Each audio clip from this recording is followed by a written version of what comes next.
I am Delhi, Dil Walon ki Dilli. Rumor has it that I was named after some Raja Dhillu. Such blatant plagiarism, I say.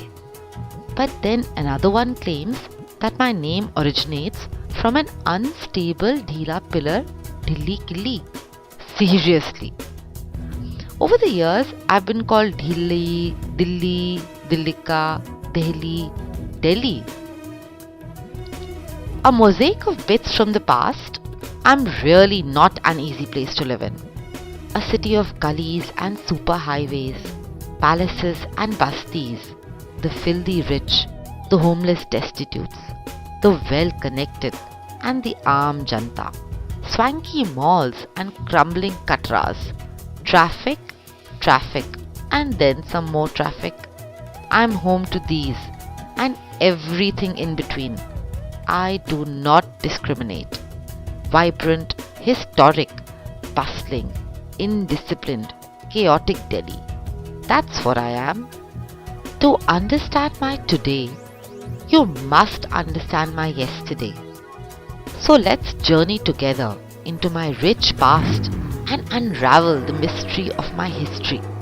Let's learn about the dynasties that came, saw, conquered, declined, and disappeared. Let me ask you a question. If you had to guess my age, what would you say? Would you believe me if I told you that I am over 3,000 years old? I can only remember so far. Before that, my memory fails me.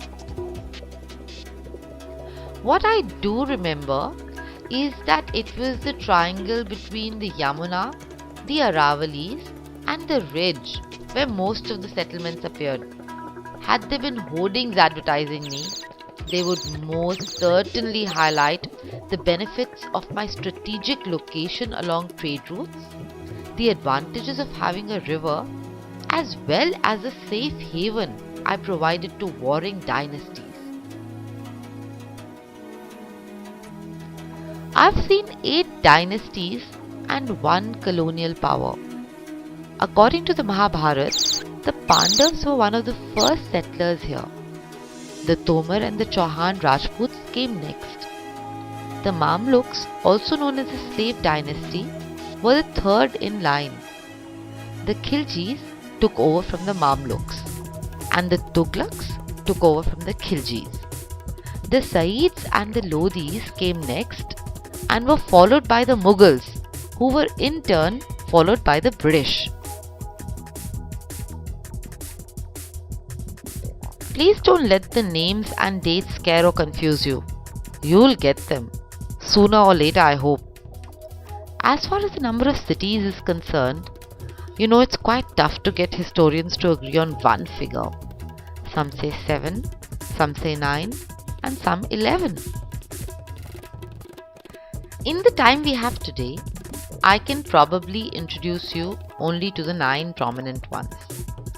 Indraprasth was the first known ancient settlement around the current Purana Kila area. The next settlement came up around the current Qutub Minar area. It was initially called Lalkot and later it was extended and also renamed Kila Rai Pithoda. Mehroli was the third city built. This was followed by Siri, near the current Shahpur Jat. After Siri came Tughlaqabad. You can see its remains on your way to Surajkund. The fifth city was Firozabad, and today the area of this city is known as Firoz Shah Kotla. Firozabad was followed by Deenpana, which was later on renamed Shergarh. It was located around the current Purana Kila. Shah Jahan's Shah Jahanabad came next. This is what we know today as Purani Delhi. Ironically, during that period, South Delhi was known as Purani Delhi. And finally, there was New Delhi, which can be seen around the current Central Delhi. There were also other minor cities that rose and fell amongst these, like Jahanpana, Salimgarh, Khizrabad, etc. But that's another movie, another day. Let's begin with Indraprastha. You've probably heard of King Dhritarashtra in the Mahabharata. Well, King Dhritarashtra asked Yudhishthir to shift to Khandavprastha along with his brothers. Yudhishthir dutifully obliged and shifted bag and baggage to Khandavprastha. At Khandavprastha, the Pandavas went ahead and built themselves a magnificent capital and called it Indraprastha. Oh, and they also built themselves a palace to live in. Now this palace was marvelous in many ways and was known as the Palace of Illusions. One particular feature was that it had floors that looked like pools of water and pools of water that looked like floors. Why, you ask me? Don't ask. They must have been starved for entertainment. And when the palace was ready, they went ahead and had a housewarming party of sorts, where they invited amongst others their cousin Duryodhan. Poor Duryodhan fell into a pool of water, thinking it was solid ground. And Draupadi, the wife of the Pandavas, couldn't help laughing at him. Duryodhan got very angry when she laughed at him. So he tried to avenge himself by insulting her. And then Draupadi got very angry, so she cursed his entire clan. All this led to the great war of Kurukshetra that you know as the Mahabharata. In view of the consequences that followed, my serious advice to you guys is, you better look before you walk and think before you laugh. Other than some painted grey ware that has been found, nothing of this period remains. The second settlement of Delhi was Lal Kot, which later on came to be known as Kila Rai Pithoda. Many settlements actually must have come and gone before Lal Kot, but this is the first one of which we have any historical records. The Tomar Rajputs first set up base at Surajkund and later moved to Lal Kot, which is in the current Mehroli area. The Dhilli of the Tomars had a huge fort with a moat besides the Anang lake. It was a flourishing city with a lot going on culturally and commercially. It was during this period that King Anangpal had an iron pillar uprooted from its original location and shifted to Lal Kot. When the pillar was fixed at Lal Kot, they say that a holy man told Anangpal that the pillar had been driven so deep that it had pierced into the hood of Vasuki, the serpent king who supports the earth from below, and that as long as the pillar remained firm, his rule would remain firm too. Anangpal thought it was a tall tale and, wanting to check the fact out, had the pillar uprooted. And lo and behold, what did he see? Splashes of blood on the base of the pillar. He tried to have the pillar put back in. However, the pillar remained loose or dhilli. And sure enough, just like the holy man had predicted, Anangpal's rule also became unstable like the pillar. Prithviraj Chauhan was a grandson of Anangpal III. Now Prithviraj Chauhan was an A+ student, and at Gurukul Prithviraj learned weaponry, armed combat, literature, arts and politics. Here he also learned Shabd Bhedi Ban Vidya, which basically meant he could hit a target with an arrow while blindfolded, just on the basis of sound. In 1160 AD, Anangpal appointed Prithviraj his heir at the age of 13 when he saw what a superstar he was. Prithviraj extended Lal Kot to 4 times its original size, and it was renamed Kila Rai Pithoda after Prithviraj Chauhan, who was also known as Rai Pithoda. When Muhammad Ghori attacked India, Prithviraj Chauhan won the first round and magnanimously pardoned Ghori. Ungrateful Ghori attacked again. If you ask me, Prithviraj should have never pardoned him in the first place, because he lost the second battle with Ghori, and the evil Knievel Ghori had him blinded. But Prithviraj didn't give up hope, and according to a legend, Prithviraj killed Gauri with a Shabd Bhedi Baan. The ruins of this period can be found in the current Saket, Mehroli, Kishangarh and Vasant Kunj area. Next came Mehroli. After Muhammad Gauri defeated Prithviraj Chauhan, he established his new city Mehroli on the ruins of Kila Rai Pithoda. He left his slave Kutubuddin Aibak in charge of this new city. Aibak was a smart fellow. He must have been an environmentalist at heart because he reused all the materials from the destroyed Kila Rai Pithoda. He even used material from the Hindu and Jain temples to build the Qutub Minar and the Quwwat-ul-Islam Mosque. Remember that Aibak's slave dynasty, the Mamluks, were the very first dynasty of Muslim sultans to rule Delhi. And for the next 6.5 centuries, Delhi experienced this new Muslim culture. Kutubuddin's heirs ruled till 1290 AD. Razia Sultan, his granddaughter, who ruled for a mere 3 years, is a historic figure as the first woman empress of India. What now remains of the city includes a stone wall, some gates, parts of the ruined Lal Kot, as well as a victory minaret, the Qutub Minar. Siri was the fourth city of Delhi. First, Alauddin Khilji's uncle Jalaluddin seized power from the Mamluks. Then, Alauddin seized power from his uncle by murdering him. In 1303 AD, Alauddin built a city called Siri. He constructed a fort here to protect his kingdom from the Mongols.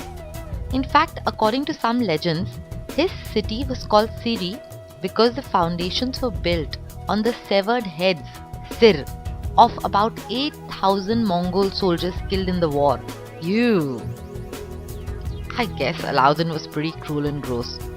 There are other stories of him having the heads of his enemies crushed under the feet of elephants. Khilji did have his positives too. He was a grand builder who built a grand palace of 1,000. Yes, you heard me right, 1,000 pillars, called the Hazar Sultan. Unfortunately, this palace does not exist today, not even the ruins of it. He also had many other things built, including a madrasa and the Alai Darwaza at the Qutub Minar complex, the horse cast tank and many other buildings around the city. Alauddin died in 1360 and the void created by his death led to a series of gruesome episodes in which Alauddin's descendants met their end. Today, the only structures of this era you will be able to locate are stretches of a thick stone wall with flame-shaped battlements, a few broken structures that may have been parts of a palace, and the horse cars reservoir. Tughlaqabad came after Siri. Ghiyasuddin Tughlaq overthrew Khusro Shah, the last of the Khilji rulers, in 1320. Ghiyasuddin has been described as a just and competent ruler, as successful as Alauddin, but without resorting to so much bloodshed. It was Ghiyasuddin's dream to build himself a bigger fort than Siri, and so began the construction of Tughlaqabad. Despite the size of the city, it was built over a period of 2 years only. They certainly must have had efficient project managers.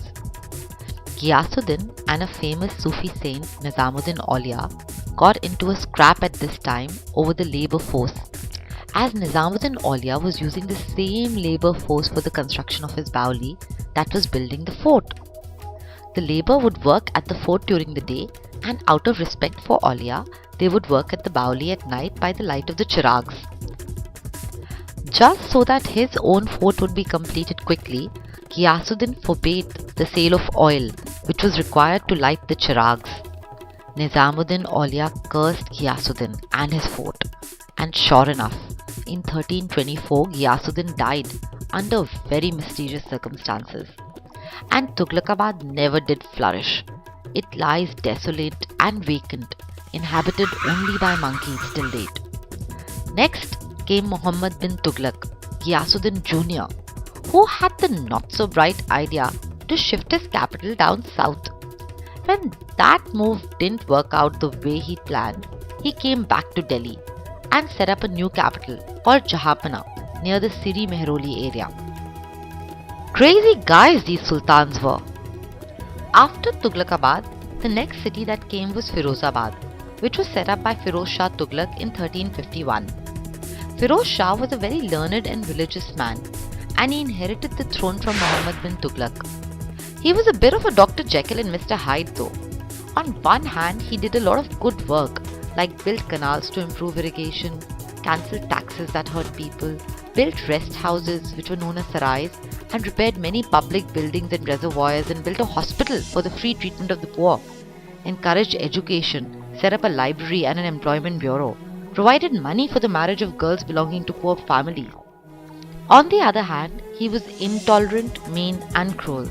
He discriminated against women, and they were not allowed to go to markets or shrines. He also imposed inhuman punishments for minor crimes. Hindu communities were persecuted, and they were not allowed to build any temples. He even went so far as to rob 2 temples. A tax called jizya was also imposed on all non-Muslims. Was he an angel or was he a devil? You decide. He kicked the bucket in 1388.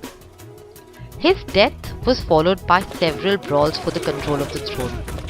In the meantime, Tamerlane took advantage of this instability and seized Delhi, plundering and looting it and returning to Samarkand. The Saids and the Lodhis took charge of Delhi, but the poor guys were too broke to build themselves magnificent cities. Ibrahim Lodhi, one of the last Lodhis, was defeated by Babur in the Battle of Panipat, despite having a larger army, because Babur had the advantage of artillery and cannons. By the way, just for info, Babur was a descendant of Tamerlane from his paternal side and Chengiz Khan from his maternal side. Deenpana, which later on was renamed Shergarh, was the next city that was set up after Firozabad. Humayun had started to build the city Deenpana when Sher Shah Suri, the Lion King, defeated him. Sher Shah was the only ruler that made the Mughals quake in their shoes. It seemed that he rebuilt or completed the walls of Deenpana and renamed this citadel Shergarh. Sher Shah was a very good student and had risen from a manager to a commander in Babur's army and eventually to an emperor. He was such an able administrator that later on his administration style was followed as a model by Akbar. Shergarh houses the wonderful Qila-e-Kohna Masjid, a Baoli and Sher Mandal. Unfortunately, Sher Shah ruled only for 5 years and died in 1545. Shah Jahanabad was the next city that was set up in Delhi. Shah Jahan was Babur's descendant. After the death of his beloved wife Mumtaz Mahal, the grief-struck Shah Jahan shifted his capital from Agra to Delhi. He called this new capital Shah Jahanabad. Shah Jahanabad was a magnificent walled city with 13 gates. Although the walls between the gates are gone, many of the gates still stand strong. Shah Jahanabad was divided into 2 broad parts, special and ordinary. The Red Fort complex with its palaces etc. was the special part, and the city the ordinary part. The walled city was filled with havelis of the nobles and members from the Mughal court. The city's focus was the great mosque, the Jama Masjid, to which the emperor would ride every Friday. Chandni Chowk, the city's largest and richest bazaar, was built in 1650 by Shah Jahan's favourite daughter Jahanara. In its heyday, Shah Jahanabad was clearly the richest, largest and most opulent of cities that even left its European visitors spellbound.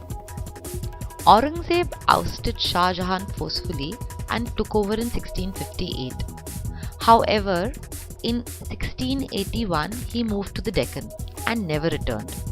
Shah Jahanabad lost all its former glory.